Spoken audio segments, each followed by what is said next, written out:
Hi everyone, it is Ashley here from the community team here at Tiltify, and we have another community spotlight with the incredible LondynBradshaw. I'm so excited to be speaking with this beautiful human being, and you know, Londyn just got partnered this year on Twitch and has been hosting amazing events and doing incredible things with their, their Twitch channel and all the other content they produce. So let's get to know a little bit more about you, Londyn. Please introduce yourself. Tell us about your content creation journey. I know it just started this year.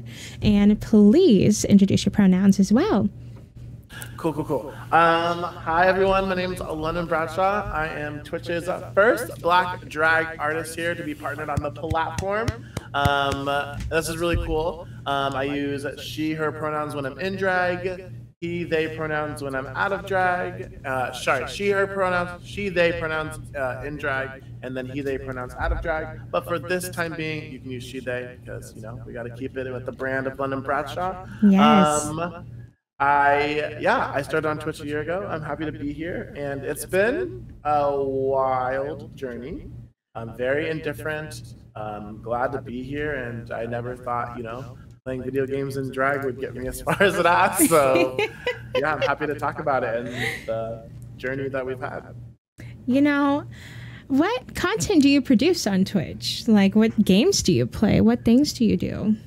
I do a lot of drag and makeup. So I'm out of drag right now, but you can check me on my socials or check me on Twitch or somewhere and see what the drag I do. But I do a lot of cool, unique eye makeup and hair looks, and then I produce a lot of I don't know if it's the right word to use, but chaotic streams. Love it. Just a lot of screaming, a lot of Dead by Daylight. I'm a Dead by Daylight streamer. I'm trying to veer into other horror games, but just, Dead by Daylight keeps calling me back every time. So, but that's what we do here. So, yeah. And, I am just so happy to speak with you today. And like you said, you are the first black drag Twitch partner. Yeah. And you hold that title, and you are inspiring so many other black drag creators in this space. How do you feel about that? How do you feel? You got to feel good about that. It was, I think honestly and truthfully, the push to it. I don't know, you personally, if you ever felt like the push to partner was like a journey within itself. But everybody's like, if you do this, you will be the first black drag partner on Twitch. You won't be the first black partner, you'll be the first black drag partner. And we should have more drag partners in general, and more POC drag partners and BIPOC drag partners on this platform. Just because there's a whole nother world that we could reach out to, and a whole nother community that's unspoken for. We do have a lot of people speaking on BIPOC and POC content creation, but I don't think there's necessarily a huge amount of queer, BIPOC, and POC individuals who are partners and make space for other people. I could be incorrect, but there's very far and in between. And for me, for getting partner in general, it wasn't a competition. Whoever got it, because there are people like Luca Me or 60 Baby who are on that journey as well. And I feel like if they would have got it before me, it would have just been, thank God that now we have someone to speak on those topics that aren't heard enough. So we just have to remember that it's not, I've done it now and I feel like I'm on the top of the world and better than everybody. It's like, we're all here, we're on the same journey. Let's just take this voice and give our voice to other voices to make sure that all the voices are heard and want to be spoken for, get the chance to. If that makes any sense at all. Oh, it definitely does. Don't even worry. It's so cool to learn more about drag, because I am still learning, and it's such a fun thing to be a part of. And you should do it. You should do it sometime. Me? I should do it. Ooh. Yeah, we can do it together. Or you can come do it, on me. You can hook me up. Yes. I mean, I'm always down to fly to wherever you live. Ooh. And then we can do makeup together, or I could guide you on Twitch, whatever you want to do. Yes, that would be awesome. And how long have you been doing? How to play shooting games. Sorry, yes. No, we could do that. Yep. And how long have you been doing drag? So I've been doing drag since 2016, and I Okay. was more of a performer. So I feel like Okay. performance was the look at London Bradshaw moment, and then makeup came second. It wasn't the best. So if anybody knows me truthfully before 2019, they're like, well, London got a glow up during the pandemic because on Twitch you have to you're like this close to the camera. So if someone like me is doing makeup, you have to make sure that the things are on point because there are a lot of terrible people on the internet who will do anything to break you down. So you got to make sure that there's always going to be flaws, but you got to make sure that you're confident within yourself to be confident to speak on those people. So wasn't into the makeup journey until probably about 2019, but if you ever watch me in person, I will perform the house down for you. So I Oh think I my went into Twitch goodness. knowing yeah, jumping off bars and jumping off stools and stages and stuff like that. So Yeah, and I'm pretty sure that COVID has impacted that for you. yeah. When things get better, do you plan to return to performance and all that? So I'm currently performing right now. Not Okay. like I'm dancing in my seat, but Yeah. in I live in Washington, Washington State, and I think we were the last state to open up. And we just Mhm. opened this month for real live drag. It's definitely different because you have packed bars and people Yeah. to from corner to corner, seats filled and everything. It's a little different now because you have to adjust to the standards of the CDC. So mostly you can not wear a mask while performing. I would say that I look too good to not wear a mask, but I would hope that we have a lot of our whole where I live, our whole city. I live in Seattle. It's not a secret. It's on my Twitch profile, but our whole city is vax only. So in order to get into the bars, you have to have a vaccination card. If you're not vaccinated, which is people's personal preference, there's no negative vibes about it. You just can't get into the bar to watch us perform. So um, it's like a no where drag queens don't wear masks when performing, but hopefully it won't go back to that because I know there was a lot of face shields, and I can't Yeah. really whip my hair back and forth with the face shield. So, Correct. Yeah. but yeah, Yeah. Okay. my, Well, I respect that. yeah, Um, I think being my biggest worry vaccinated. is going. Yeah, my biggest worry is going to. Hopefully, I hope we don't go back into lockdown. I think that will really affect.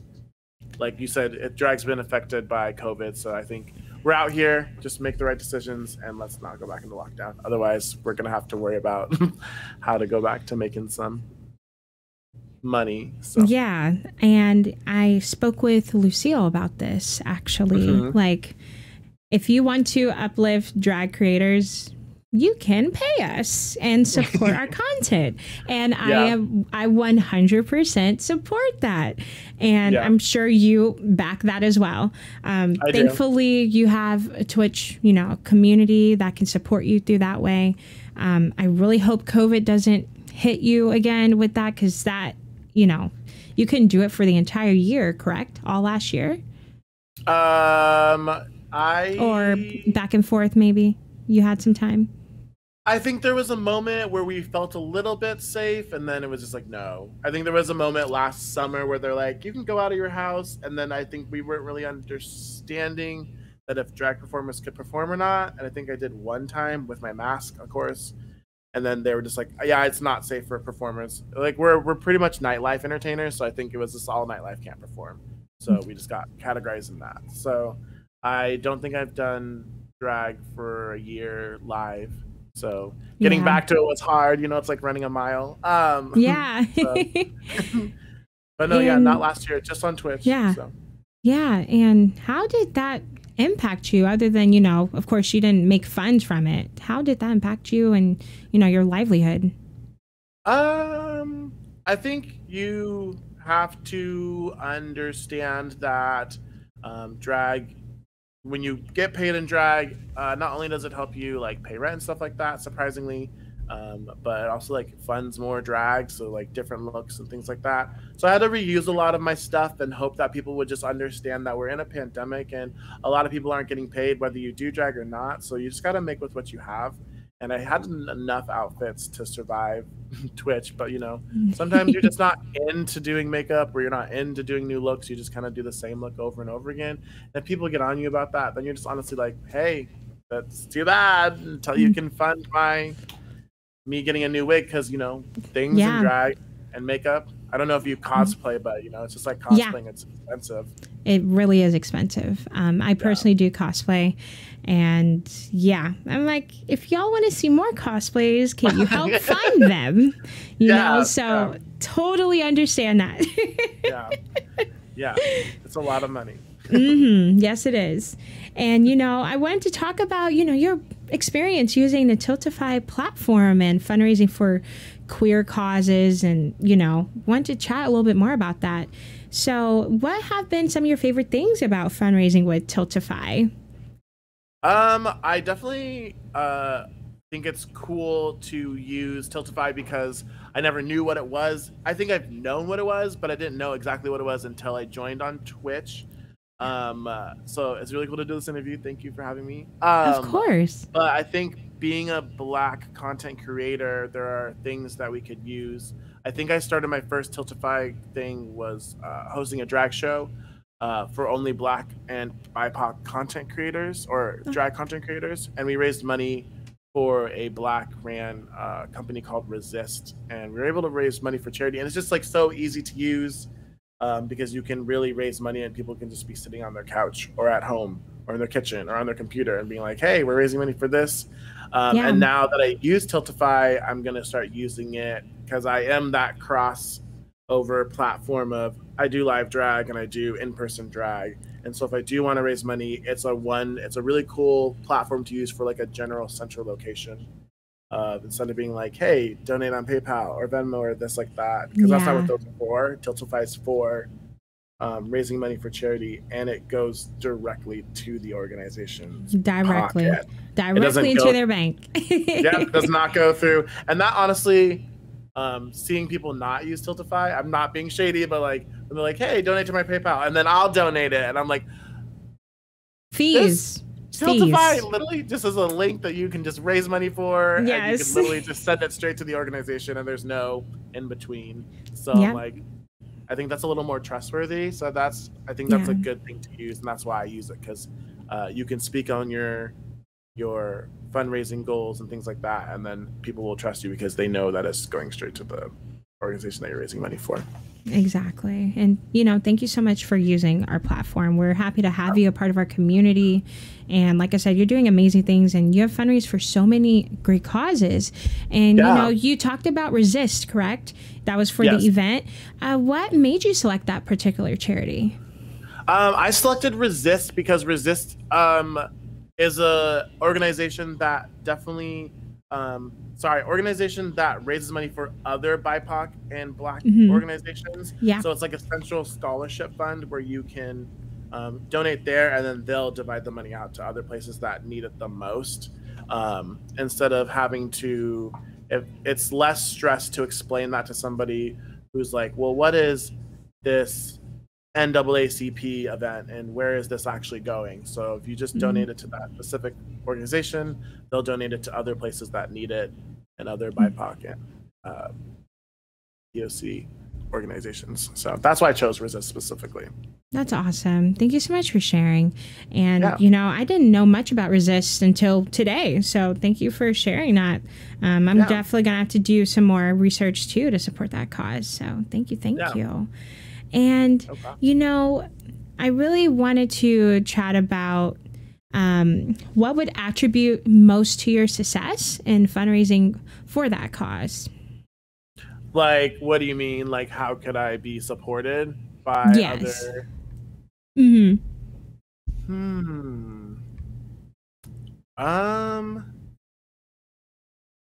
Nothing that I personally could think about right now without being like, hey, if you're not a Black or BIPOC individual, listen to us. You know, you and I, like, we're here to raise money, and we're here to raise money for good causes. And I wish people who aren't us would listen more. So I think I think the biggest, I'm not trying to like make this like a long drawn out conversation. There's a lot of people in certain communities who only speak up when it's like trending. So I think that there are times where we could not be a trend, you know, and raise money for not trendy things. Correct. So I think people listening when someone's raising money for something, even if it's like, hey, I'm raising $100, you know, for this. I think attributing more like, don't raise money when it benefits. Sorry, don't donate money when it only benefits for you to look good. So I think that would be the most helpful thing, but that's nothing that you and I could do right now. It's just like a long process of getting people to listen, I guess. Yep, that's definitely a long process. And ooh, we are a work in progress. Sometimes it feels like we are going backwards, but yeah, I think that's the most thing that I could ask for help. I think with me personally, I think that people will listen, but there are other people in the community that aren't spoken for. So just like acknowledging everybody in the community, even if you may not know them, get to know them, I guess. So that's helpful, and that's what I could see being the most helpful. And you know, people donating more money. Of course. Yes, donations help fund so many different projects, and it's amazing. And of course, if you can't donate, you can uplift in so many other different ways. And you can communicate with that creator or whoever it may be on how you can uplift them and support them. So, and I know they'll be very appreciative, and especially these causes that we have, especially on Tiltify, we have so many causes you can support and uplift without donating. Of course, funds are super important to keep things afloat and support specific events and whatever it may be. But word of mouth is very powerful. Probably one of the most powerful. So keep that in mind, y'all. Keep that in mind.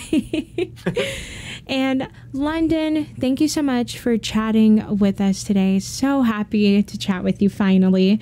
And I want, of course. And I want our community to be able to find you. So can you give us some links on where we can find you and keep up with your content? Yeah, so all my stuff is not branded the same, and I'm sorry. People have been stealing my name on Twitter and Instagram. I can't get LondynBradshaw back, but you can find me on Twitch at LondynBradshaw. You can find me on Twitter at Bradshaw Londyn. Don't ask me why. And then you can find me on Instagram at Londy.Bradshaw. That's where I use most of my stuff. I do have Facebook, but I don't know who necessarily uses Facebook more. But Instagram and Twitch is where you can find me at home. So perfect. Thank you so much. And everyone, the links will be down below so you can easily click them. All right. Keep up with Londyn Bradshaw, and congratulations for being the first Black drag partner. Okay. And I'm so happy to see everything else you do in the future. And we're so happy to have you here. So thank you. And thank you everyone for watching. Okay. Have a good day. Bye.